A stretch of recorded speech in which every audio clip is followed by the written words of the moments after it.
Hi, I'm Reb Myron.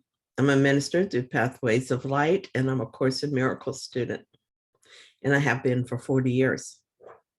This year, I'm going through the lessons and asking Jesus to clarify for me, and then I write whatever comes into my mind, and that's what I'm sharing with you today. So let's get started. This is lesson 34. I could see peace instead of this. The idea for today begins to describe the conditions that prevail in the other way of seeing. Peace of mind is clearly an internal matter. It must begin with your own thoughts and then extend outward. It is from your peace of mind that a peaceful perception of the world arises.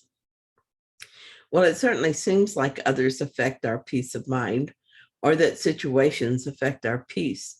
But this is never the case. It is a story we tell ourselves about what the other did or said that robs us of our peace. If someone says something that triggers me, I don't chase that thought into some big story.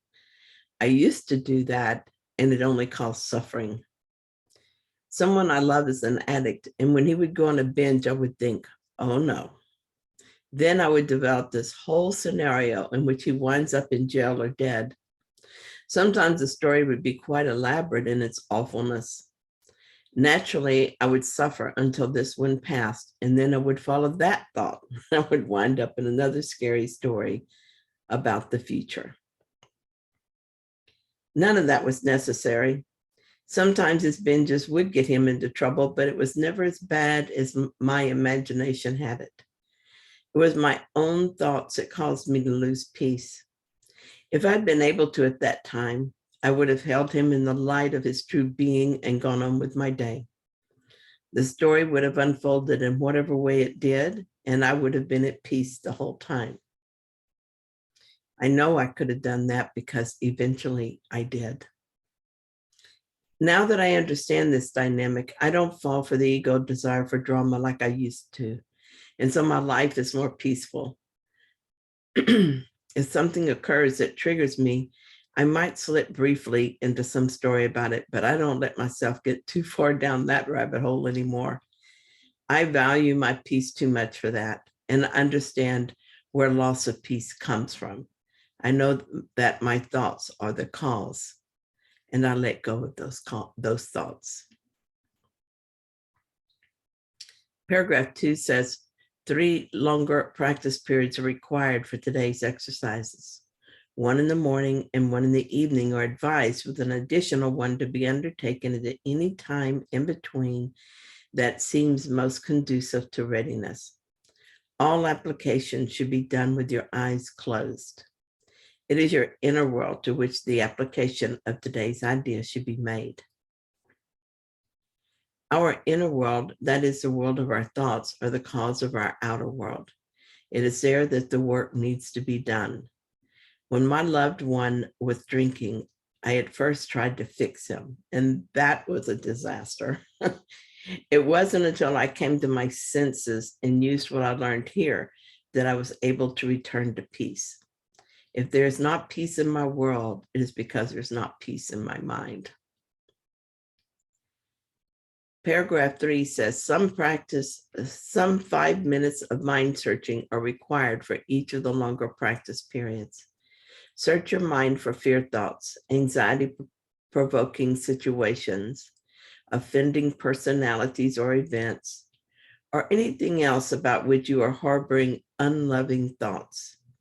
Note them casually, repeating the idea for today slowly as you watch them arise in your mind, and let each one go to be replaced by the next. Paragraph 4. If you begin to experience difficulty in thinking of specific subjects, continue to repeat the idea to yourself in an unhurried manner, without applying it to anything in particular. Be sure, however, not to make any specific exclusions. The problem I had with the alcoholic in my life was that I had excluded him from this practice. My mind was in such a turmoil, and I was so afraid for him that I could not imagine being at peace in these circumstances. But eventually, after I tried everything else, I came back to choosing peace. Eventually, so did he, but I didn't wait for him. I remembered that peace of mind was my goal, and I chose that. Paragraph 5. The shorter applications are to be frequent and made whenever you feel your mind, your peace of mind, is threatened in any way. The purpose is to protect yourself from temptation throughout the day. If a specific form of temptation arises in your awareness, the exercise should take this form. I could see peace in this situation instead of what I now see in it. If the inroads on your peace of mind take the form of more generalized adverse emotions, such as depression, anxiety, or worry, use the idea in its original form.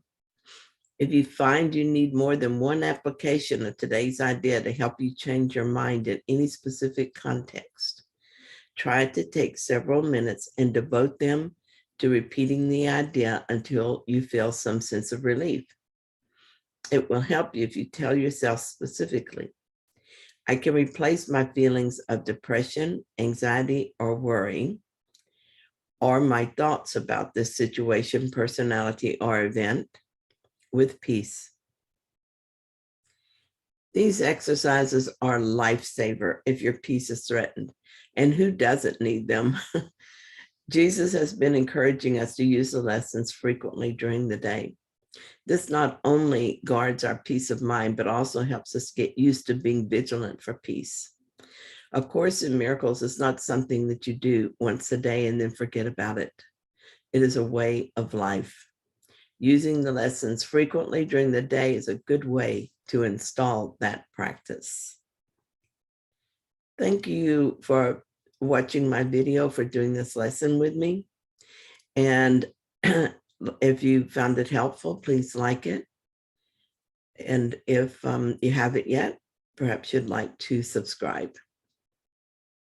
And I'll be back here with you tomorrow with another lesson.